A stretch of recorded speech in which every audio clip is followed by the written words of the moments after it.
Olá, meus irmãos. A paz do Mestre Jesus esteja com todos vocês. Que Deus abençoe poderosamente o seu dia. Hoje é feriado, um dia bom para descansar o coração. Eu vou trabalhar e também vou gravar aqui com vocês, mas é um dia bom para descansar um coração, para poder pensar na vida e aquietar a alma junto com o Senhor Jesus. Irmão, irmã, abra sua Bíblia hoje, tira uma palavra, ore a Deus, fale com Ele, tá? Vamos lá, vamos deixar ele falar conosco hoje, que ele possa vir falar conosco sempre por intermédio da sua santa e poderosa e genuína palavra. Poderosa para nos limpar, para nos curar das mazelas. Vamos lá? O texto hoje, para nossa breve reflexão, particularmente, irmãos, é um texto que eu amo muito. Na verdade, eu amo todos. Eu creio que vocês já estão até chateados comigo, né, na questão de falar que eu amo, mas eu amo mesmo. Vamos lá, Romanos capítulo 8, a partir do verso 1. Epístola de Paulo aos Romanos, capítulo 8, versículo 1, diz assim: Agora, portanto, já não há nenhuma condenação para os que estão em Cristo Jesus. Irmão, deixa essa verdade entrar em teu coração. Agora, portanto, já não há nenhuma condenação para os que estão em Cristo Jesus. Pois em Cristo Jesus, a lei do Espírito que dá vida os libertou da lei do pecado, que leva para a morte. A lei não era capaz de salvar por causa da fraqueza da nossa natureza humana. Por isso, Deus fez o que a lei era incapaz de fazer ao enviar o seu Filho na semelhança de nossa natureza humana pecaminosa e apresentá-lo como sacrifício por nosso pecado. Com isso, declarou o fim do domínio do pecado sobre nós. De modo que nós, que agora não seguimos mais nossa natureza humana, mas sim o Espírito, possamos cumprir as justas exigências da lei. Glória a Deus. Irmãos, eu gosto de contextualizar a Epístola de Paulo, porque ela foi escrita para uma igreja dividida.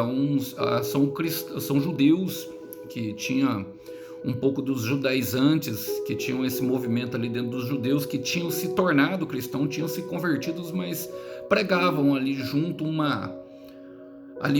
aquela maneira antiga de viver, a antiga aliança, cortando o prepúcio, e devido a eles se encontrarem em casas e ali não terem ainda assim uma liderança estabelecida, Paulo escreveu a carta como, vamos dizer, um norte para que eles pudessem se orientar por meio da carta dele. E a carta de Paulo aos Romanos, ela é praticamente completa, é uma magnífica carta, é considerada para evitar divisão, para mostrar o amor de Jesus e que nós somos salvos por meio da fé em Jesus Cristo.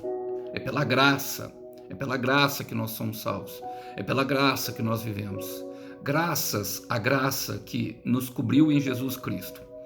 Irmãos, e partindo desse princípio, quero fazer as aplicações pertinentes. Vamos lá? A palavra começa falando: Agora, portanto, já não há nenhuma condenação para os que estão em Cristo Jesus.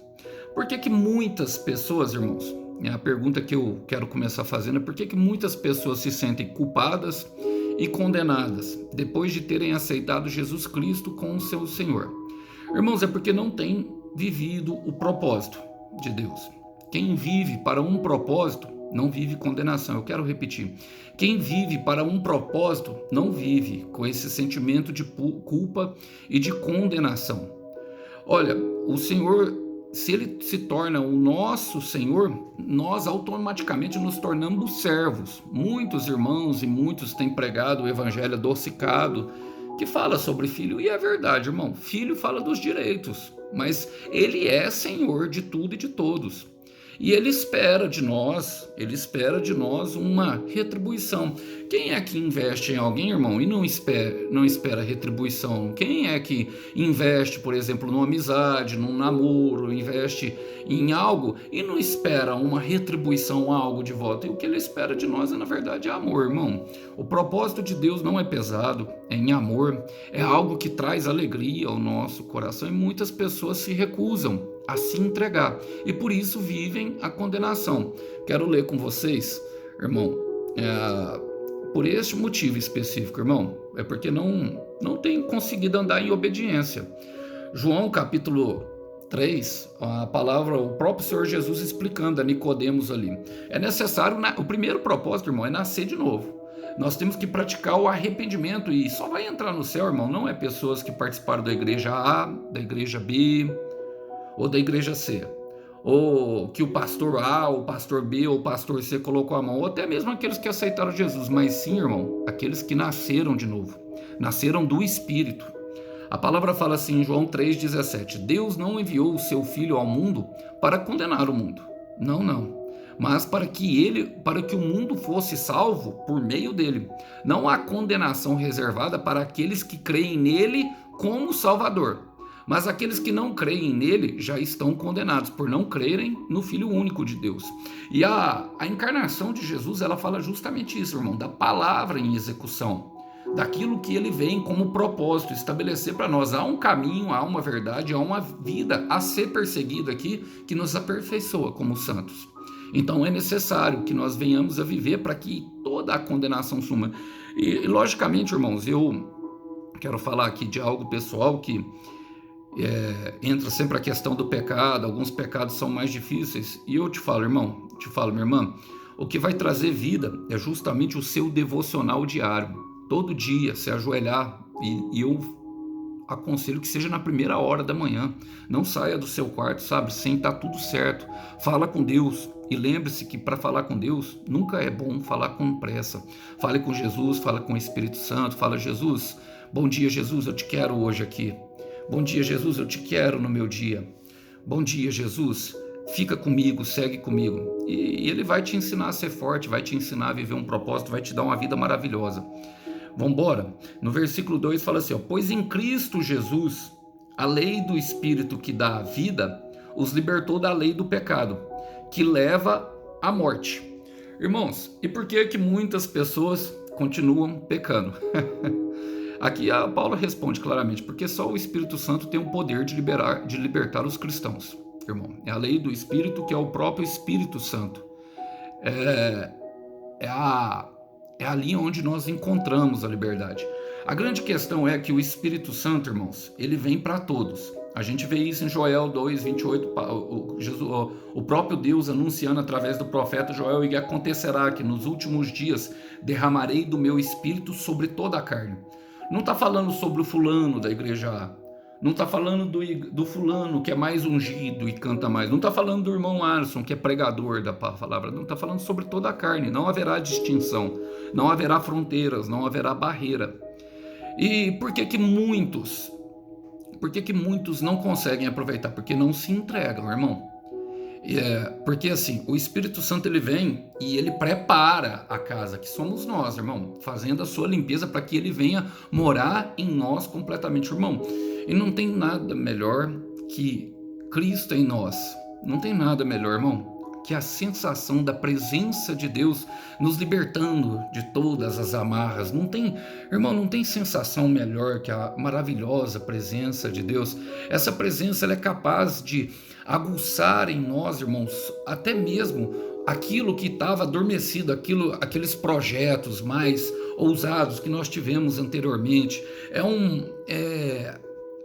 Ele é capaz, de trazer à tona tudo aquilo que nós queremos, nos colocar de volta, perseguir sonhos antigos, de nos incentivar e nos encorajar. Uma das coisas que o Espírito Santo faz muito é encorajar e fortalecer, e ele também sempre advoga. E é uma palavra, ele fala no nosso coração, ali no nosso íntimo, irmãos. Não é algo sobrenatural e que pareça muito fora do normal, não vai acontecer luzinhas mágicas, não, é aquela voz interior que dá testemunho da palavra de Deus. E por isso é necessário colocar a palavra para dentro. Por isso é necessário nós ouvirmos as pregações e orarmos, termos uma comunhão, a comunhão com o Espírito Santo, irmão. Por quê? Porque é ele que vai nos levar ao lugar de liberdade. 1 Coríntios, capítulo 3, versículo 17 fala: o Senhor é Espírito, que lhes concede a vida. E onde o Espírito está, ali há liberdade. Eu quero falar: onde o Espírito está, ali há liberdade. Mas há esse processo, irmão, de purificação da casa, até ele vir fazer morada completa por nós. Eu falei sobre algumas experiências que eu já tive aí no canal, como por exemplo Aquele do carro que eu achei a placa, e é maravilhoso, irmão, você vivenciar. Por quê? Porque isso testifica em nosso coração que Deus é verídico e que Jesus Cristo veio de fato, sabe, morreu e ressuscitou. Como que nós sabemos disso, irmão? É uma certeza que invade por meio do Espírito Santo. Por quê? Porque nós não vivenciamos aquela época de fato. Então isso nos leva a crer que tudo é possível ao que crê, que há uma liberdade, que por meio que nós passemos por dor, irmão, é possível nós vencermos justamente aquilo que tenta nos parar, que é o nosso pecado. O pecado, irmão, é o problema da humanidade. O pecado é o que traz divisão, que traz destruição aos lares. O pecado, o fruto do pecado, ele é amargo. Nós sabemos disso. E é com a relação com o Espírito Santo que ele vem para libertar os cristãos. No versículo 3, Paulo fala assim, ó: a lei não era capaz de nos salvar por causa da fraqueza da nossa natureza humana. Por isso Deus fez o que era incapaz de nós fazermos, ao enviar o seu Filho na semelhança nossa da natureza humana pecaminosa e apresentá-lo como sacrifício por nosso pecado. Aqui mostra o amor de Deus, irmão, por nós, porque ele fez o que nós éramos incapazes de fazer. Muitas pessoas, e aqui eu quero falar, muitas pessoas padecem no deserto e ficam caminhando em círculos, muitas vezes porque elas tentam esconder o pecado, em vez de se arrepender e se voltar para Deus. Essa é uma verdade, irmão. Porque no deserto, e todas as pessoas que são levadas ao deserto, irmão, elas têm um propósito com Deus, elas têm um chamado. São todos que vão sair? Não, irmão. Não vai ter salvação para todos, não vai ter restauração para todos. É aquele que quer. Mas no deserto, invariavelmente, irmãos, e aqui esse versículo ele traz uma ideia de deserto para nós, que é justamente porque a nossa natureza humana, porque nós aceitamos Jesus e continuamos a morar na mesma carne pecaminosa, irmão. Não teve cura para a carne. A carne ela vai ser trocada futuramente. É isso que vai acontecer, nós vamos ganhar um corpo novo. Mas no deserto nós percebemos, meu irmão, a nossa incapacidade, a nossa impotência, e muitas vezes isso deixa a gente chateado, deixa a gente cabisbaixo, a gente pensa que nunca vai conseguir, a gente pensa que Deus não está conosco, sabe? Aí aquela sensação dos pensamentos ruins, e aí a gente acaba entregando. Em vez de se entregar à vida de oração e de devoção, acabamos nos entregando à vida de pecado. E essa impotência, essa incapacidade, irmão, todos vão passar por ela. Todos. Não tem esse não, um ungidão fortão. Não tem, irmão. Não tem. Elias correu para a caverna. Davi correu para a caverna. Muitos correram para a caverna. Olha, muitos correram na tentativa de se esconder, irmão. Mas nós também perceberemos, irmão. Porque a palavra fala assim, ó. Por isso Deus fez o que nós éramos incapazes de fazer ao enviar o seu filho na semelhança de homem. E tinha que ser 100% homem e 100% Deus, porque o livro de Levítico fala que somente um igual poderia pagar a dívida do seu igual. E por isso Deus se fez homem. Esse é o mistério revelado. Por isso Deus se fez homem e ele tinha que vir do céu, irmão. Para quê? Para receber a capacidade. Porque o pecado não o controlaria. Mas ele foi tentado em todas as áreas, irmão. Mas aí que nós percebemos, irmão, no deserto também o poder de Deus sobre a nossa vida. E aí logo nos lembramos, Colossenses 1, versículo 27. Cristo em nós, a esperança da glória. Somente Cristo em nós para ser a esperança da glória, para sermos totalmente purificados, irmão. Para ter um coração puro de verdade. Somente verão a Deus, Mateus capítulo 5, versículo 8, os de coração puro. Você quer ter o coração puro, meu irmão? Sabe, puro não somente do pecado, mas de toda a ansiedade, depressão e todas as doenças psicomáticas, toda a bipolaridade, toda vertigem, sabe, toda a sensação de que nós nascemos para dar errado, sabe, de que o propósito não é real. Irmão, tem que continuar no processo. É o processo que vai te purificar e muitas vezes ele é muito doloroso. Mas Deus ele é totalmente capaz. E eu sempre falo isso e gosto de falar, principalmente por meio dessa palavra, irmão, que não importa. Eu quero falar, não importa mesmo, irmão. Não importa nem se você matou uma pessoa. Quero te falar com todo o coração. Não importa se você cometeu crimes hediondos. Não importa. Não importa. Olha, eu não estou falando que você não vai ter uma colheita. com relação a isso, mas eu estou te falando que há esperança de futuro para você. Não importa o que tenha feito.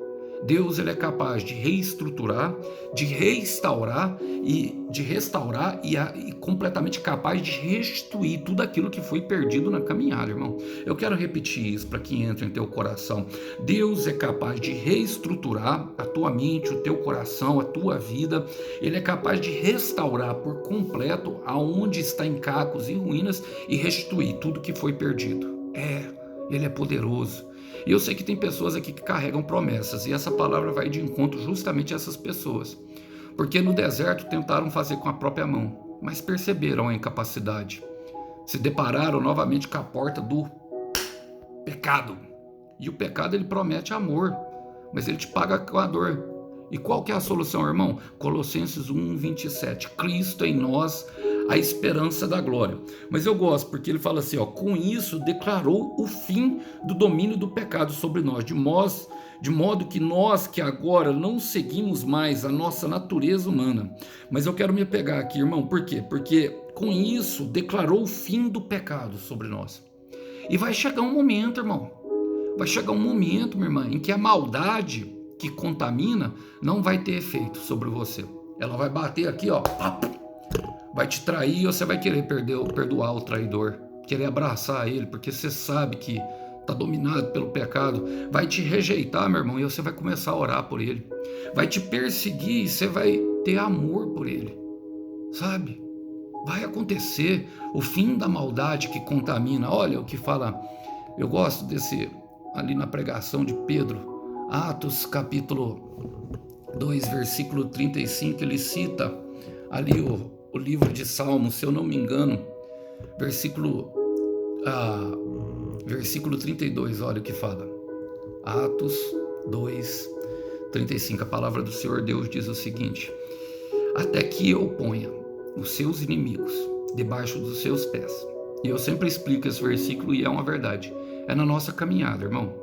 É na nossa continuidade, é na nossa perseverança, até que nós nos tornamos totalmente constantes em ter um relacionamento íntimo e sincero com Ele, mergulhando dentro do rio de Deus, se entregando ao oceano da graça e do Espírito, vivendo totalmente, meu irmão, bêbados como eles, bêbados, embriagados do Espírito, aonde você não perca até a vontade, sabe, de viver nessa terra, como Paulo diz em Filipenses 1:21, viver é Cristo, morrer é lucro. Viver é Cristo e morrer é lucro. E ele fala, de modo que nós que agora não seguimos a nossa natureza humana, mas sim o Espírito, possamos cumprir as justas exigências da lei. E o propósito de ser livre, irmão, é justamente esse. É cumprir o nosso verdadeiro propósito em Deus. Nós fomos libertos, irmão, para chegar e viver essas justas exigências da lei, a mostrar o caminho, através da nossa história, mostrar que é possível, a mostrar que nós vencemos o pecado que reinava dentro de nós. Esse é o verdadeiro propósito, irmão, da liberdade. Sabe? E muitas vezes a caminhada não vai ser fácil, não vai ser difícil, mas só tem uma forma, meu irmão, de dar errado. E qual que é, irmão Alisson? Eu desisti. Para as promessas de Deus não se cumprir na sua vida, meu irmão, é somente se você se entregar. Minha irmã, se entregar completamente ao pecado e não acreditar. Se tornar um incrédulo. Só. Tudo é possível ao que crê. Tudo é possível ao que crê. Gálatas 5:1 diz, foi assim que Cristo nos libertou. Agora cuidem.